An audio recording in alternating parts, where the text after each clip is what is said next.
하나님의 은혜를 감사드립니다. 새벽에 올려드리는 우리 예배를 받아주시고 은혜 내려 주시옵소서.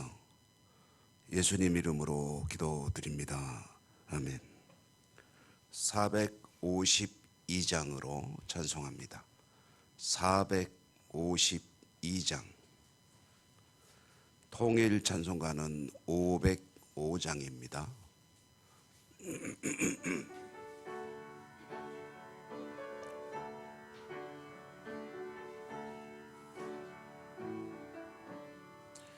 내 모든 소원 기도의 제목 예수님 닮기 원함이라. 예수님 영상 나 입기 위해 세상에 보아 아끼잖네. 예수님 닮기 내가 원하네. 날 구원하신 예수님을 내 마음속에 지금 고도사 주님의 영상 인치소서. 무한한 사랑 풍성한 긍휼 슬픈 자 위로 하시는 주. 길 잃은 죄인 부르는 예수 그 형상 담게 하옵소서. 예수님 닮기 내가 원하네. 날 구원하신 예수님을 내 마음속에 지금 고도사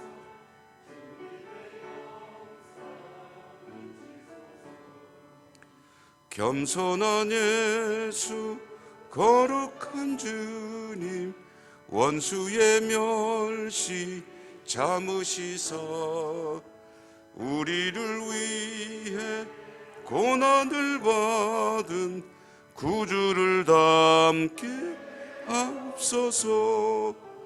예수님 닮기 날 구원하신 예수님을 내 마음속에 지금 고도사 주님의 형상 인치소서.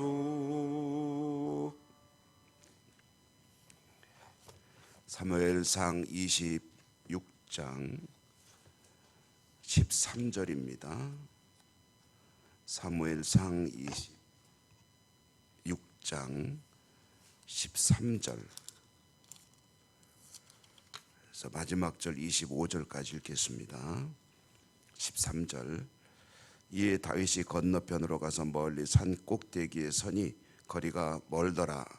다윗이 백성과 아브넬인데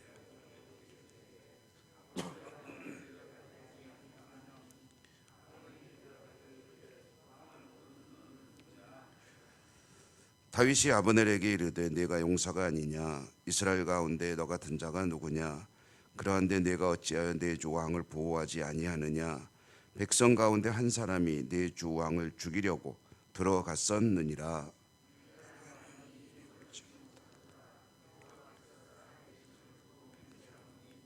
여호와의 기름 부음 받은 너희 주를 보호하지 아니하였으니 너희는 마땅히 죽을 자이니라. 여호와의 창과 어디 있나 보라 하니 사울이 다윗의 음성을 알아듣고 이르되 내 아들 다윗아 이것이 내 음성이냐 하는지라. 다윗이 이르되 내 주 왕이여 내 음성이니이다 하고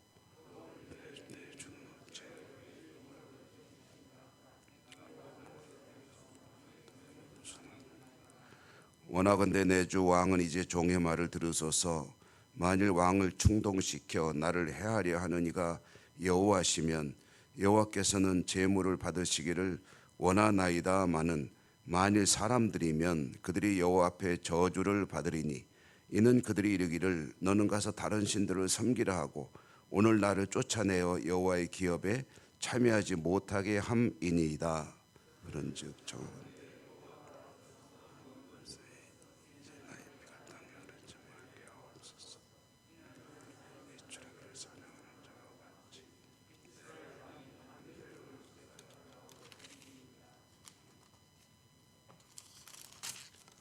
사울이 이르되 내가 범죄하였도다. 내 아들 다윗아 돌아오라. 네가 오늘 내 생명을 귀하게 여겼은즉 내가 다시는 너를 해하려 하지 아니하리라. 내가 어리석은 일을 하였으니 대단히 잘못되었도다 하는지라.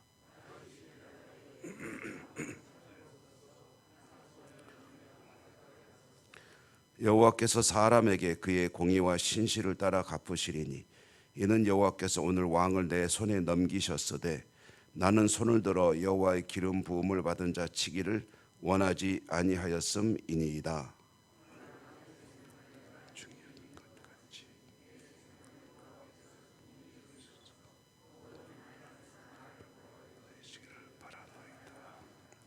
사울이 다윗에게 이르되 내 아들 다윗아 내게 복이 있을지로다. 내가 큰 일을 행하겠고 반드시 승리를 얻으리라 하니라. 다윗은 자기 길로 가고 사울은 자기 곳으로 돌아가니라. 아멘. 주님 은혜가 함께 하시기를 기원합니다.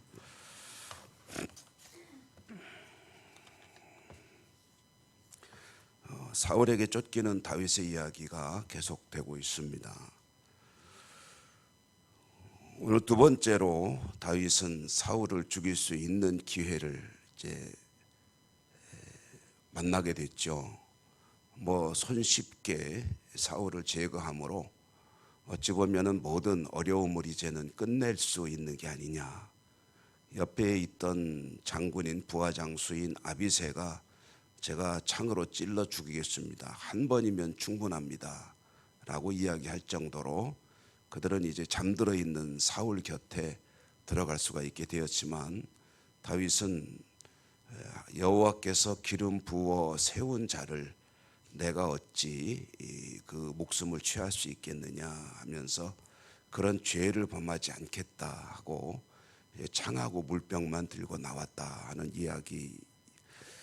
오늘 이제 이어지는 말씀에 보면 다윗은 그렇게 사울의 진영을 빠져나와서 이제 안전거리를 다시 확보했죠. 13절에 보니까 건너편 멀리 산 꼭대기에 섰는데 거기는 이제 거리가 멀더라. 그러니까 만약에 사울이 이제 위험한 행동을 하게 되면 다시 도피할 수 있는 충분한 거리를 확보하고 이제 소리를 쳐서 사울을 깨우는 겁니다. 사울을 부르지 않습니다. 아브넬이라고 하는 장군을 부릅니다. 아브넬은 어제 새벽에도 말씀드렸지만 사울의 가장 유력한 그런 용맹스러운 장군이기도 하고 또 사울을 보호해야 될 책임을 가진 사람이죠. 왕을 모시고 전쟁터에 나왔다 하면은 왕의 안전을 위해서 장군이 최선을 다하는 것은 당연하겠죠. 그런데 자신도 잠들어 버리고 그리고 군사들도 다 잠들어 버리는, 물론 그것은 하나님께서 그들을 잠 재우신 것이었다라고 성경이 알려주고 있지만은 어쨌든 아브넬의 인간적인 모습으로 보면 큰 과오를 범한 것이죠. 그러므로 다윗이 사울을 깨우는데 사울을 향해서 말하지 않고 아브넬을 향해서 책망을 하는 것으로 이제 크게 소리를 지르며 그들을 깨우고 있습니다. 어제 말씀드린 내용에 보면은 어찌 보면은 하나님께서 주시는 기회가 아니냐 하는 생각이 드는 경우들이 있다. 근데 그런 경우들이 이게 참 일이 술릴 대로 풀려나간다. 그래서 참 잘 돼 나간다라고 할 때, 그럴 때 그것이 정말 하나님께서 길을 열어주신 것인지는 자세히 심사숙고해보고 우리로 말하면 다시 기도해보고 해야 된다. 왜냐하면 그게 아닐 수도 있다는 거죠. 대표적인 경우로 본다면 예수님의 광야 시험 같은 경우도 들 수가 있겠죠. 한 40일을 금식하고 주린 가운데 있을 때 이제 돌이 떡이 되게 하라. 당신은 그럴 만한 능력이 충분히 있습니다. 충분히 여건도 되죠. 배가 고프고 그리고 음식이 필요할 때 그런 능력이 있으면 도시락 한 해로 남자만 5,000명을 먹을 정도면은 그 물건을 또 바꾸는 것도 가능하지 않겠느냐라고 할 때 주님께서 대답하신 말씀은 사람이 먹는 양식으로만 사는 것이 아니고 하나님의 말씀의 양식으로 사는 것이다. 그러니까 하나님의 뜻을 어기는 것이다. 그거는 손쉬운 길이 하나님이 인도하시는 길이 아니라는 거죠.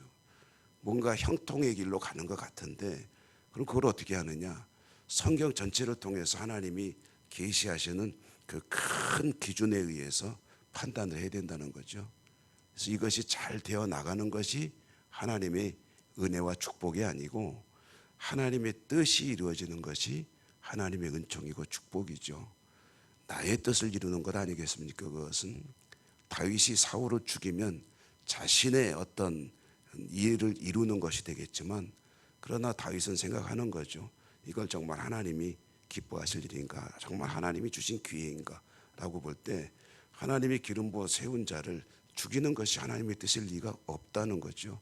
그렇다면 그 문제는 하나님께서 알아서 하실 문제고 나는 하나님의 큰 뜻에 나의 모든 삶과 이 문제들까지 맡기는 것이 옳다라는 그런 생각과 판단으로 이제 사울을 죽이지 않고 대신 가서 자신의 이제 너무 시련 가운데 있으니까 그러니까 사울을 깨워서 이야기를 하는데 아브넬을 책망하는 것이죠. 내용은 뭐 여러분 우리가 교독함 읽었기 때문에 다 아시겠지만 아브넬을 깨우고 사울이 알아듣고 다윗에게 대답하고 다윗이 거기에 또한 대답하고 하는 이야기는 17절 이하의 24절까지 쭉 이어지고 있습니다.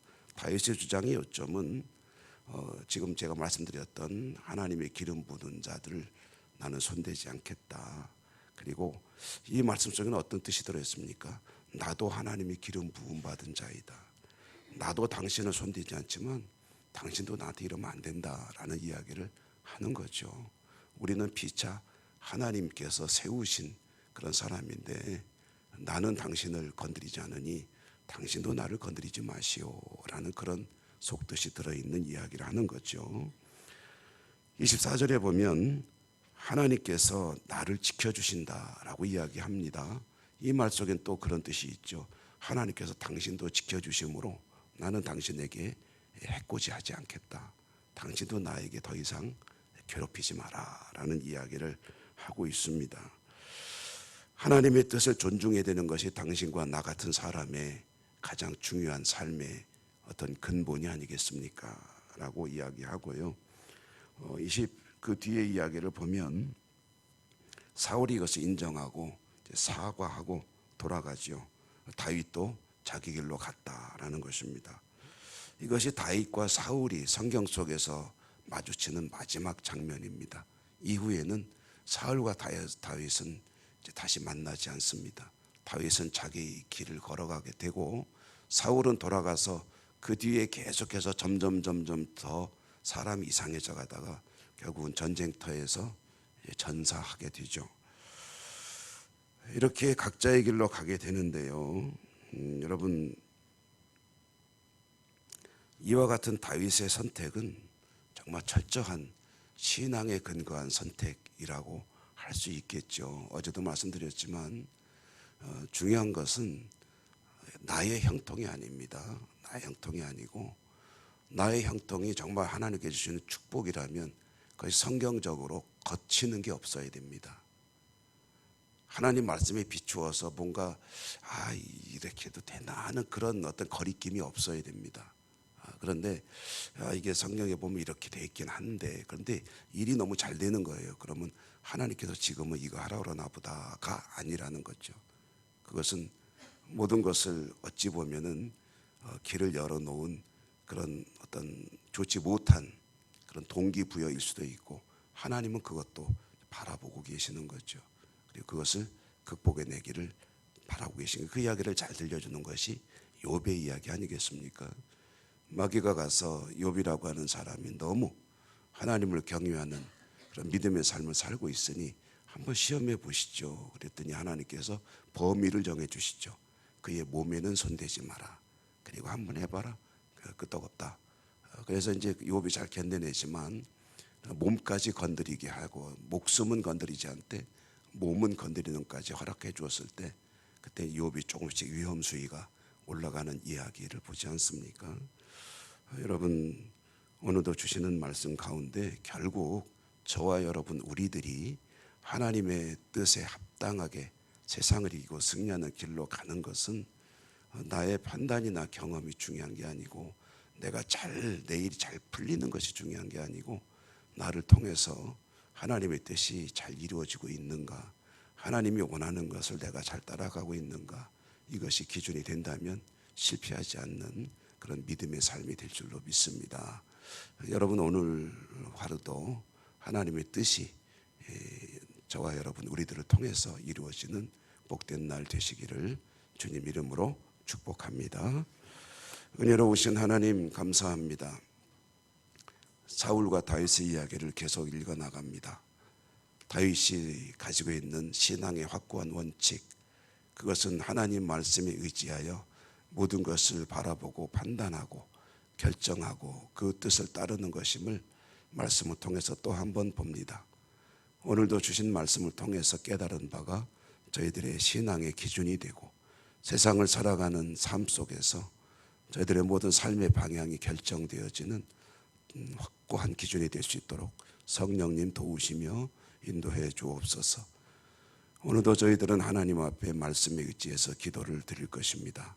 우리의 기도를 들으시고 응답하시며 축복해 주시옵소서. 예수님 이름으로 감사하고 기도 올리옵나이다. 아멘. 하늘에 계신 우리 아버지, 아버지의 이름을 거룩하게 하시며 아버지의 나라가 오게 하시며 아버지의 뜻이 하늘에서와 같이 땅에서도 이루어지게 하소서. 오늘 우리에게 일용할 양식을 주시고 우리가 우리에게 잘못한 사람을 용서하여 준 것 같이 우리 죄를 용서하여 주시고 우리를 시험에 빠지지 않게 하시고 악에서 구하소서. 나라와 권능과 영광이 영원히 아버지의 것입니다. 아멘. 주신 말씀 기억하시며 여러분의 또 신앙과 삶의 결단이 있기를 바랍니다. 또 여러분이 가지고 나오신 소원들도 하나하나 하나님의 약속을 기억하시며 기도하십시오. 우리가 공동으로 기도하는 아픈 분들을 위한 기도와 교회 회복과 또 예배 회복, 특별히 봉사와 모든 신앙의 영역들이 더 힘을 낼 수 있도록 기도하시고 또 아픈 분들을 위한 기도 외에도 또 이 지구촌의 이웃들을 위해서도 기도하시기 바랍니다. 피택자들 교육 잘 받으셨는데 임직할 때까지 잘 준비할 수 있도록 기도해 주시고 또 우리 부교육자를 청빙 중에 있는데 지원자가 그렇게 거의 없습니다. 여러분 많이 기도해 주시기 바랍니다. 이런저런 여러 가지 일들을 놓고 주여 한번 힘차게 부르고 기도하겠습니다.